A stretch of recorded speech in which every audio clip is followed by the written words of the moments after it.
All right, G Squad, what's happening with y'all, man? Tall Guy Car Reviews back with another video, baby. I got my guy Bart here, special guy right here, Bart at High Tech Motorsport. This is his shop. For those who are new to my channel and new to the loop, subscribe to my channel so that way you can stay in the loop. This is High Tech Motorsport. He does all the modifications, engine modifications, anything you can think of that make a car faster, go around corners better. And stops. And stops. There you go. Take over, Bart. You got it from here. All right. So you guys have had a bunch of people that wanted to talk about some other cars. We do a bunch of classics here, keep things running, put stuff back to stock, change things up. Today we got something really special for you guys. We got a 70 LS6 454 Chevelle ordered from Vietnam when the guy came back. He still owns it, he and his brother. They've got the protector plate, all the package stuff. It's got about 60,000 miles on it. Came with a 454, 460 horse, 410 gears, positive traction, black with white stripe. Most of that is original paint. He donked it once. Got the original polyglass tires on it. A lot of fun. It's kind of a legend car. Yeah, big time legend. Yeah, I would say it's probably, if it went to auction, it'd be 125. Damn. Maybe 140. Easy, huh? Well, it didn't make very many. Most of them have motors blown out. This is a complete numbers matching, ready to rock and roll. He bought it to drag race, and they drag raced it in 70 and 71, so they've taken good care of it after that. So it's pretty rare though for it to have one owner. They bought it when and then it's 2018 and it's a 70, right? Yes. And they got 60,000 miles on it. It's the first owner who actually still has it today. Got all the documents, the window sticker, the protector plate, the whole gig. You know how I know it's ultra legendary? Even if you didn't tell me that, well, it kind of goes hand in hand. Remember we were in Mopar Ponderosa when you took us out there with Greg? And then now I know about all that numbers matching, first owners. Now it got me really thinking like, damn, that is really special for it to be 1970, one owner, and he still got it. He only got 6,000 original miles on it. Yeah, so it's in now. It's got a little bit of a noise in the back for that. We clean it up every couple of years. I'll tune it up. I'll go through the carburetor, make sure everything's working right on it. Do little transmission work. It's shifting a little funny. But everything's stock on it? Yes, everything's stock. He didn't want to like tune it up, make it crazy? No, this guy's in his, he's in his 70s now, and they only drive it maybe 3 or 4 times a year. They tuck it away so nobody screws with it. But you know, it's we had Greg at the Mopar Ponderosa 2 or 3 years ago wet sand and buff this original paint car, and it's a nice car. Damn. Okay, let's pop that hood, Bart. The funny part is the owner ordered it because he had a girlfriend at the time that was pretty attractive, and he got it with a bench seat and column shift, so he could put his arm around her. And had to be there. Had to be there, huh? Collector plates on there too, so you know it's real. So this stuff underneath, except for the battery, is all original equipment. These hose clamps have been changed, so in your guys, they used to have those spring clamps on, so if any of you guys that are really into this stuff, you'll know they've been changed. That's the original cowl induction. Huh. That's it right there, all the good stuff. Yeah, it's got all the goodies. They had to make a thing in the damn hood just to get the thing to fit, huh? Yeah, that's got a big flapper door in the back. You'll see when we drive that stuff. It's, I'm sorry they rated this at 450. Corvette was 460. Yeah. So, and I don't think they ever made a Corvette with it, just the Chevelle. You know what I never understood about these old cars, man? I always wonder why they have so much damn room. Like, why didn't they occupy all that space? Because they didn't have to. Huh. Big cars, lots of room, easy to work on. The new stuff is all packed together because when you make stuff smaller, it's lighter. Or if you got emission stuff you got to put on. Oh, so that's why it'd be all filled up now. Yeah. This car's got no AC, no power steering. It doesn't have power brakes. Oh, damn. Yeah, and that's all you get. This thing was built to go drag racing. When they fixed it a couple of years ago, it had 456 gears and topped out at about 100 miles an hour.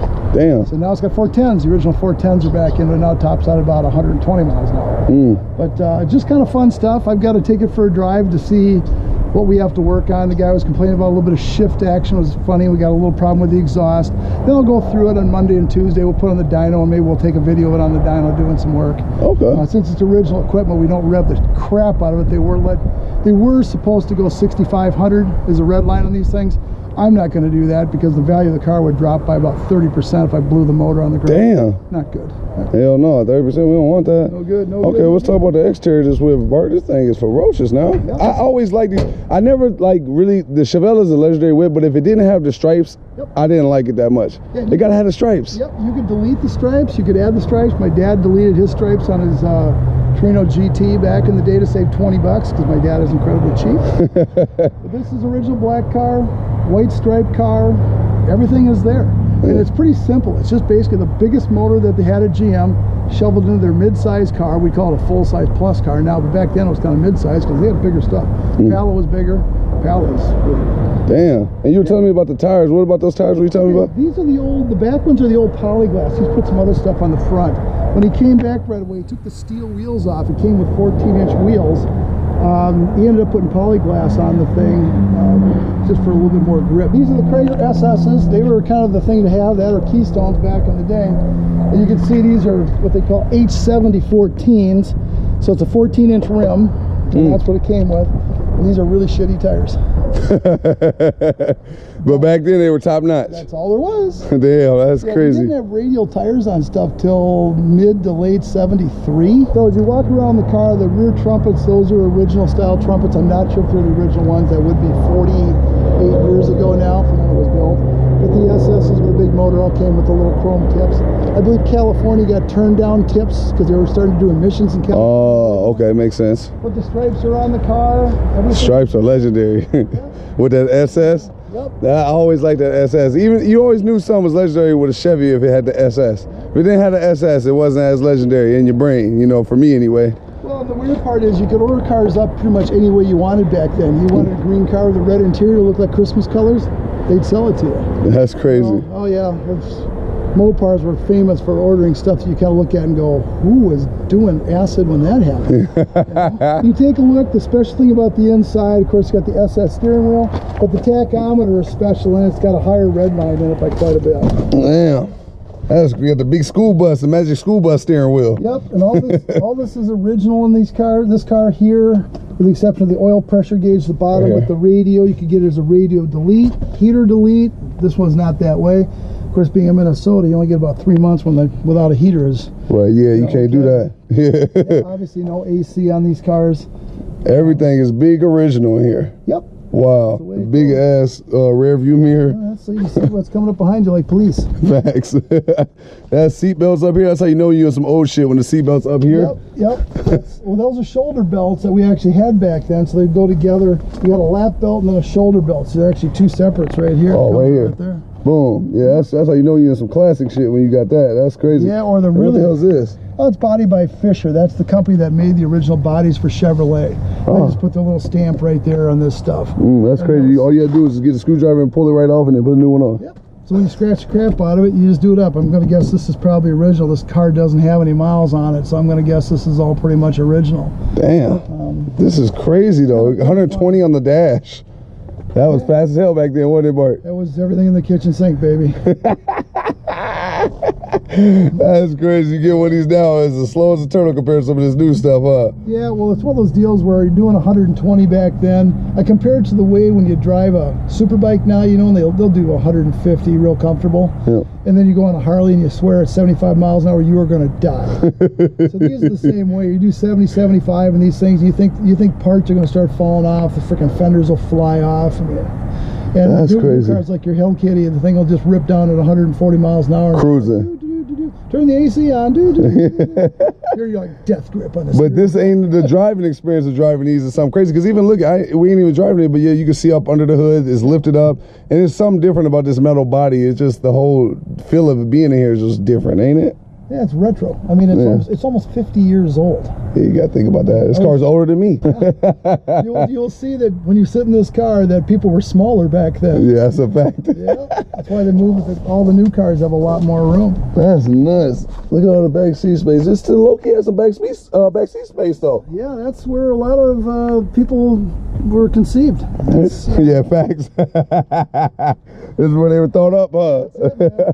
Well, let's go and drive, Bart. We just sat in the car and Bart just told me something I didn't even know. I thought this is legendary now. Yeah, go ahead, Bart, tell her. All right, so we're looking at the windshield here, and I was telling Corey for the radios, we used to have the antennas that came out of the fenders. Like, boom, just drove right on it. Or they just stay up all the time. You put it through a car wash and they'd fly off and stuff like that.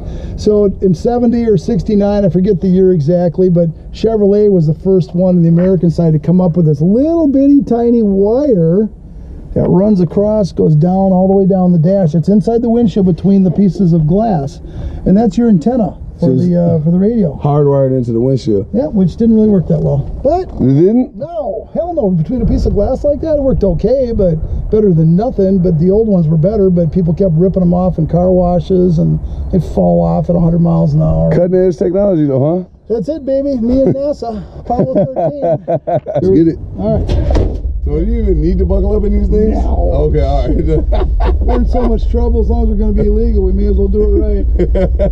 Yeah, so. This is legendary though, Bart. Yeah, so that's crazy. I never knew that about the antenna in the windshield. Oh, man, I was here when the shit was new. This was all, I can kind of tell you year by year how they changed crap, and how it all kind of kept getting better and better and better. And then 75, I got my first car that had had radial tires, and that was like you died and went to heaven. The things actually drove straight, which was huge. You know what I noticed too when I was driving them old school cars I did drive? Like you'd be like how you said it was that was 75, you said it actually drove straight. The other ones, they'd be like you turn the wheel to the left and it'd still be going straight, you turn to the right, it'd still be it was like I don't know, what is that? Oversteer, understeer, what the hell is that? That's neither one. That's called somebody didn't get into the steering box and make it work correctly. There's adjustments on it, there's tie rod ends. We'll bring that up for everybody. We'll put stuff up in the air and show them how the stuff works. What I'm going to do to you, and you're on the fast learning track, you've learned more probably in 4 weeks, and you taught me a lot. Yeah. So what you learn to do is you learn to think in cars. So when a car actually turns, the first thing that happens is not that the suspension moves or the springs go down. The sidewall of the tire squishes. That's the first thing that happens. If you ever watch NASCAR and they've got a picture of what goes on when they turn, you'll watch it'll just sit there and squish the tire down. You think, oh, that's crazy, and it bends off the side. That's even weirder. Whoa. So you can change the way your car handles back here where they've got the wide sidewalls. You saw how wide they were, like that wide, by changing how much air pressure's in them. The firmer you make them, the higher the pressure, the tighter the car corners. Right. Yeah. Damn, that's crazy. Yeah. So we'll teach you all about what goes on with toe in. This is really some stuff that goes behind all this car stuff. Oh God, yes. So here we go, y'all. You get the most eyeballs rolling in some shit like this, though. Everybody gonna go by you, give you that thumbs up, that head nod, that wave. You're like, what the hell's that? This is nuts, though. So this thing has got 410 gears in it, so it's pretty well gonna be maxed out at around 70 miles an hour for our purposes. It's pretty snappy off the line. Just kind of fun. Lots of cubes, not a lot of, the Hellcat would eat it alive. Right. Now, Yeah. remember, that's like saying, well, Jesse Owens, he was a great athlete. Yeah, but Jesse Owens 120 now. Yeah, so he's a little slower than he was. Yeah, a little slower than you say, fold up. They still got it though, Bart. They still got it. The car's still lifted. Yeah, and then drop like that, it still lifts up. It still got a little juice in the tank. These cars are all about what you like and how you feel when you drive. Yep, that's a fact. Doesn't matter what anybody else has got. Don't care if you got a new Maserati. Don't care if you got a new Lincoln. Yep. This joint still got it. Yeah. They're like one of them old milfs. They still got a little juice in the tank when they go hit with the little young whippersnappers. You know, they get that fresh divorce and they go out there and they get right back in the mix. Okay, it's one of them. If my wife Penny is watching, I have nothing to do with this part of the content. Everybody leave me out of this. There's nothing good gonna happen. Still got good juice in the tank. Is this where you gotta give it a little gas? Yeah, I gotta tune it up again. It's been sitting for a couple of years. This is really that little Sunday driver for them older guys who get it. They just want to drive it like once a week on a cool, nice day like today. Just get it out there, go to the lake, picnic or something with your family. And the nice part about these cars, I've been telling you about this, and all you guys at home, you can buy one of these cars with a good pedigree. You can drive it for 5 years. You can enjoy it, keep it nice, and it'll be worth more when you get done than it is when you buy it. Yep, it actually appreciates the value. Yes. Damn. And that's real rare with these cars nowadays. Oh, no. That's for damn sure. You buy a car and walk off the lot. You know what that's all about. Yeah, you know I know. Weird, you know? Bags. So you know the crazy part, man, is all these, they coming out with some new ferocious cars, but it's a straight pure gamble to know if they're going to be worth some 10, 20, 30, 40 years from now. You know, it's crazy. Yeah, and it's all in the production numbers. I think the Demon's going to hold up well because the Demon only made 3,500 cars, 3,000 for America, 500 for Canada. They're not making it again this year. Is that to say they won't make it ever again, though? No, that's not to say that at all. Yeah. But you never know what's going to go on with these people. They're all kind of, you never know what they're going to do. I heard they're going to go to a V6 twin turbo thing, which makes me cry. I hope Mopar wouldn't do that. That's everything that they go against. Yeah. For sure. That's more Ford's thing. Well, you got to remember, they went from being owned by Mercedes to which they lost like $20 billion or $200 billion or something like that in that situation. You're right about that. Yeah, didn't go out well. Yeah. And now they're owned by Fiat, which every time I drove a Fiat, it made me want to cry. Well, I guess this is a waiting game. We have to wait and see, huh? Yeah. Why don't we just Is it my turn? Your turn, baby. All Let's right. go back to the shop. You can drive down the road a little bit. Let's see what you got. All right, let's go, Bart. I gotta get in like this, Bart. I know. It's a big ass steering wheel. My knees are like on the dash. I don't know. For some reason, I keep on need to buckle up. I know you do. So just drop her into D. All right. There you go. Good to go. Give her the gas. That's crazy. You so close to the steering wheel. You know, I don't even drive with two hands on the wheel, Bart. That's not my style. Yeah, but you know, we go ahead and take it down this way. We'll just cruise down this back highway right here. Yeah, you ain't lying about that steering, though. Yeah, that's what happened. Yeah, this is crazy. I feel ferocious in this, though, Bart. Well, looks good on you, but I think that Hemi Charger we're going to do someday for you is going to... Oh, yeah, that's what I want, that 69. Yeah, you're going to be all over that one. Tell me, how much money does it cost to get the engine to pop about the hood and all that stuff out, the hood scoop, you know, like on Fast and the Furious? Yeah, well, the engine sitting out. Well, the engine's actually down low. We put a supercharger on top with dual carbs or fuel injection on top. Goes way up in the air. Can't see around it. Definitely sucks to drive. Makes all kinds of... It looks so ferocious, though. Yeah, it's angry at the world. Yeah. That look is everything, though, man. I like that look for sure. Yeah. But that probably that really kills the value of the car, huh? Yes. Real Hemi Charger with that on top would still have the value of the just basically the carcass, because you'd have to put it all back to the way it was to get full value. And right now, Hemi Chargers, 4-speed cars are up 100 and a quarter, 130. Color makes a big difference. If you got a green on green on green, nobody wants it. Looks like a frog. Yeah. You got a black car with a red interior, like you saw that Challenger, or the one that's black on black 4-speed. Yep. Got a little bit of a premium, 140 type stuff. Damn. But you know, we're talking rarity type thing. Yeah. And shifting with one of those big pistol grips, it's different than in the small car. It's different than the E-body, like you drove the Cuda. Yep. It's big and tall. It's way up there. Damn, that's crazy. This is where I did my burnout. You can still see my burnout on the road right here. I was wondering if that was you. That's definitely me. Well, just go around this way. We'll go all the way around and then go back. And this thing is excellent at turning, Bart. Superb, 5-star. Yes, I promise God it'll be good. Yeah, if you was going fast around that, I don't know. You have to say a big prayer. You're right, because that was going slow. Yeah. That was big on eggshells right there. The guy bought it to go racing. He wanted to drag race with it. They're a pretty big bad car back in the day. Right. You know, just kind of fun stuff. It's an era type thing. Yeah. It's just, this is what we had, snapshot in time. We had cars with big ass motors, wouldn't turn, wouldn't stop. Yeah. So that's why that stereotype for muscle cars still exists today, that they only made to go straight. Yeah. In comparison to this era and then the Hellcats now, I could go around the corner just fine, perfectly in my Hellcat. Maybe not like a Corvette or like a Lamborghini or McLaren or something like that, but it goes better around the corner than these, right? But every car has its purpose. So your Hellcat is 4,400 pounds. This is right around 3,850, maybe 3,900. This is hold on, wait. This is less weight than my Hellcat now? Oh yeah. And it's a full metal body. Oh yeah. Oh, we got somebody behind us. They probably like, man, they gonna slow us down this nice ass muscle car. They're probably gonna ask if it's for sale. That happens a lot with this car. You selling that? I'll buy it. Yeah. Here you got 140 grand just laying around. 140 grand, and I don't have the title. I don't know if you got 140 grand just laying around in your bank account. I'm gonna pat you down later for spare change. Is this legendary though, Bart? I'll give it that. Yeah, we're gonna try the GTO next with the 71 GTO. Stay tuned for that review, because that's about to be legendary. Yeah, that's got a 500 cubic inch, 600 plus horsepower motor in it.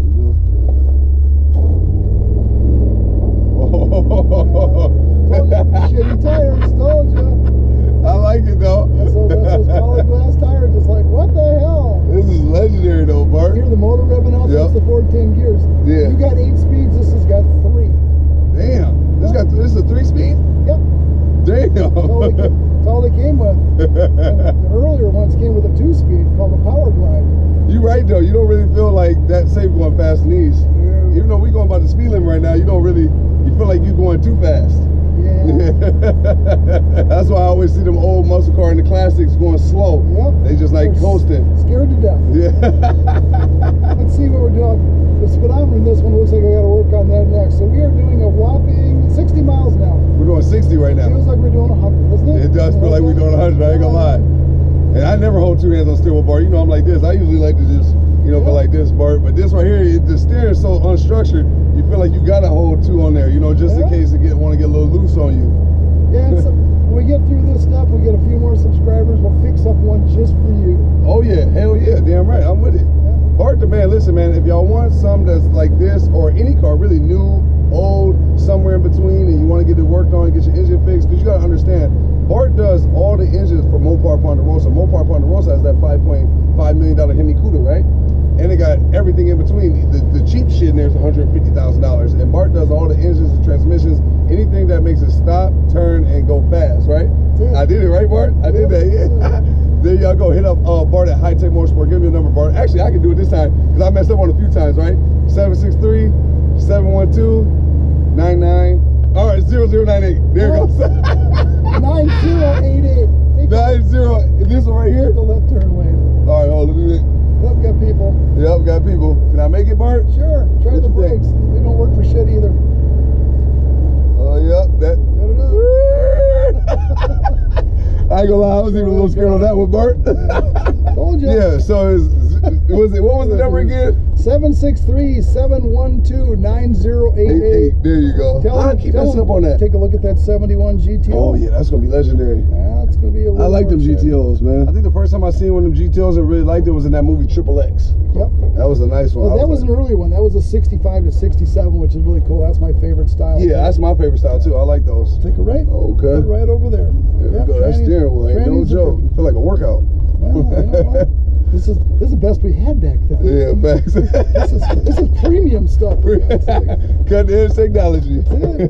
Well, there y'all go, man. Me and Bart, we're out of here, man. See you on the next video, baby.